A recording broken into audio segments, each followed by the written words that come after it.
सेहिभଳି आम ओडिशा ऑफिस रे 68तम साधारणतंत्र दिवस पालित हो जाइछि। ईस्टर्न मीडिया अध्यक्ष सौम्यरंजन पट्टनायक पताका उत्तोलन करिसेंति।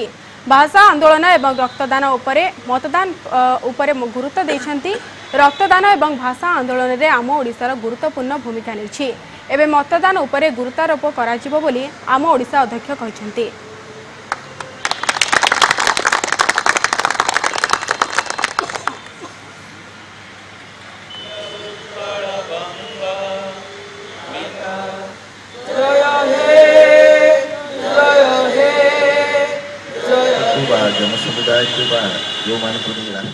आम ओडिशा गोटे छोटिया अनुष्ठान स्वेच्छासेवी बंधु मान गोटे दुईटी कार्यक्रम रे आम ओडिशा निजक संपृक्त करिछि एवं समर्पित करिछि।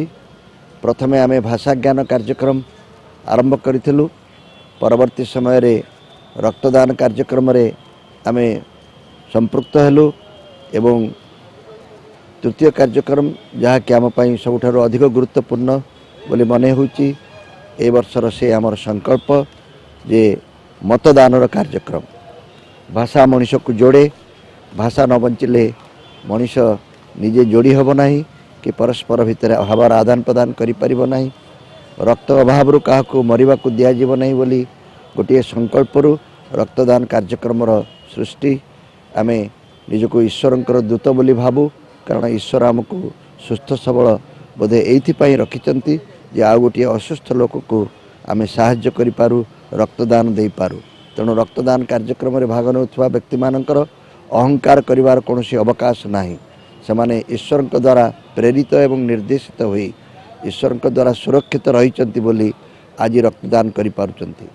गणतंत्र रे समस्ते अबाध मतदान करिवा अत्यंत जरूरी एवं उत्तम प्रार्थी चयन करिवा बिना कोनोसी चापरे बिना कोनोसी लोभरे यदि मतदान करा जाए एवं समस्त यदि शिक्षित सचेतन नागरिक वृंद मत दियंती ताले सुस्थ गणतंत्र तैयारी करिवारे आमे सफल हो पारिबा।